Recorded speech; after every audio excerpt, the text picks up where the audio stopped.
is pretty exciting. There's some talk, some work, some. I saw Zach Adele posted about it, as well as Nick Del Toro, that their '08 Gator story is coming to Netflix. I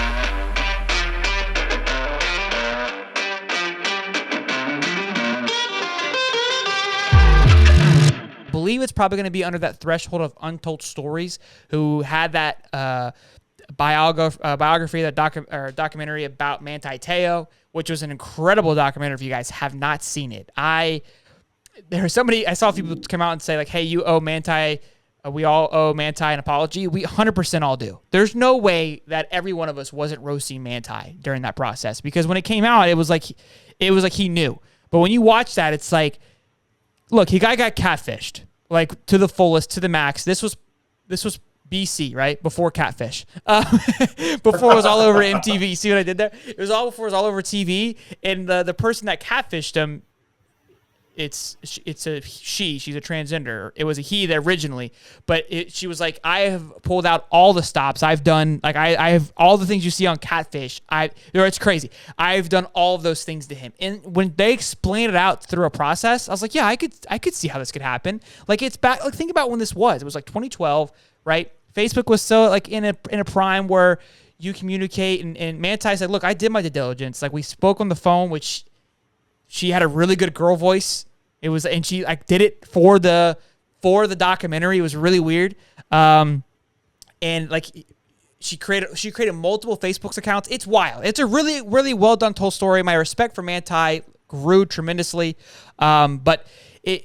Anyways, the person that's told that story, it seems to be they're going to be telling an '08 story about the Urban Meyer, Tim Tebow, Percy Harvin, that entire football team. How it's going to be portrayed, that's where it's kind of left up. Is it going to be a hype story? Is it going to be a roast story? I heard Urban was already there and he's been involved with it.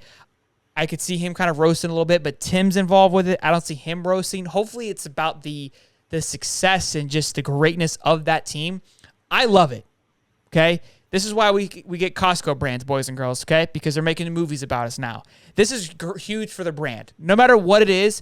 But you got to think about when you anytime you've watched like the Rudy, like that's why Notre Dame is so famous. That's what makes them the America's team, because everybody, you either love or hate them, right? That's obviously obvious, but everyone has a sense of knowledge of them because of just the movies that have been made about them, right? The Rudy. Everyone knows about them. So this is huge for Florida as a program. I love this to show that insight and kind of just what it was in '08, especially with the momentum with Napier. I think it's just perfect timing for everything.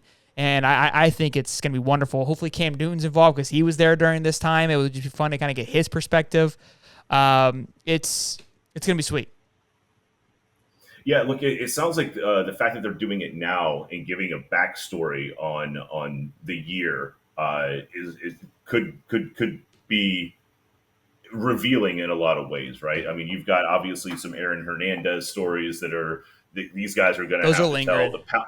The Pouncey twins were there, and I wouldn't say that they were always on the clean and narrow, because they were pretty close with Hernandez. But then like you said, you have the Tebow stuff. There's always going to be that the positive side of whatever the heck was going on the Wild side. And it's weird because if you look back at it from a rival standpoint, you were looking at that team as like they were good on the field, but then you would just hear in the media these two different factions, right? You would hear the Tim Tebow and everything was like this rosy and true thing, but then you would have Percy Harvin going bananas. You would have Aaron Hernandez getting pulled out of fights and bars. You had the Pouncey twins doing crazy stuff. You had AKs and all kinds of stuff. Social media wasn't a thing. All at the same time. Right. So it's going to be interesting to hear how the players put all that into perspective in a look back period. So they talk about it all the time. Can we get an E60 on that '08 football team? And this I think is going to be the closest thing that we can get. I hope they just kind of let it out the bag at this point. Like, what do we have to lose? I mean, Aaron Hernandez, sure. his laundry's out there. We know that whole process, and to think that these other guys weren't involved or didn't have some sort of connection to any of it. Not in a negative way. They didn't know it all, right? Yeah, not in a negative way. Like they were completely oblivious. Yeah, it's like, I mean, look, part of it, like, it's wild. Like, again, that's what they always talk about. It's like you've got on one side just complete mayhem of just a guy killing people, drugs, right? The whole shebang. And then on the other side, you literally have Virgin Mary and Jesus.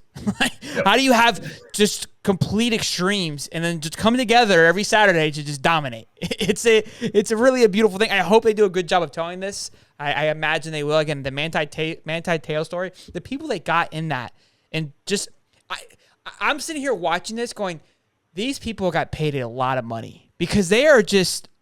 At this point, it's like, look, what do you have to lose? Nothing. Like everyone that was involved, I've got everything to gain to tell my story, even if I do look bad in this light. Like the person who did the catfishing. To me, you're the bad guy.